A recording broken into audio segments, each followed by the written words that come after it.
ধোঁয়ায় আচ্ছন্ন পুরো এলাকা। শনিবার সকালে রাজধানীর গুলিস্তানে সুন্দরবন স্কয়ার সুপারমার্কেটের পঞ্চম তলায় একটি গোডাউনে আগুনের শিখা দেখতে পান দোকানিরা। মুহূর্তেই ধোঁয়ার কুণ্ডলী ছড়িয়ে পড়ে আশপাশের দোকানগুলোতেও।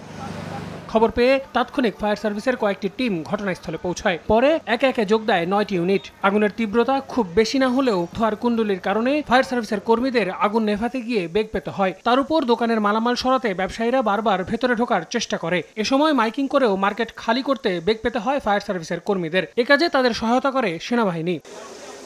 আগুনে পুড়ে যায় গুদামে থাকা বৈদ্যুতিক বাতি থেকে শুরু করে বিভিন্ন মোবাইল অ্যাক্সেসরিজ। পণ্য পুড়ে যাওয়ার খবরে অনেকেই আবারও চেষ্টা করেন ভেতরে প্রবেশের। কেউ কেউ যথাসাধ্য চেষ্টা করেন নিজের পণ্য বাঁচানোর। এখনো ধোঁয়া আছে, আগুন নেই।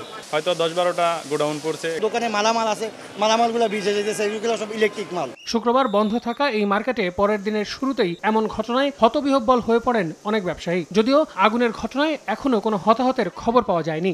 আমি যাইতে পারি নাই। আমার 3 গোডাউন 90 টাকার মাল, 1 কোটি টাকার মতো মাল আছে। পড়ছে মূলত ওই একটা বড় গোডাউন, ওই একটাই। যত গোডাউনে লাগছে বিশাল একটা ক্ষয়ক্ষতির আশঙ্কা আছে। পরে ফায়ার সার্ভিসের 9টি ইউনিটের প্রায় ঘণ্টাখানেকের চেষ্টায় সকাল 11টার পর আগুন নিয়ন্ত্রণে আসে। মার্কেটে ফায়ার সেফটি নেই উল্লেখ করে ফায়ার সার্ভিস জানায় 3 থেকে 4 বছর আগে থেকেই ভবনটিকে অগ্নি ঝুঁকিপূর্ণ হিসাবে চিহ্নিত করা ছিল।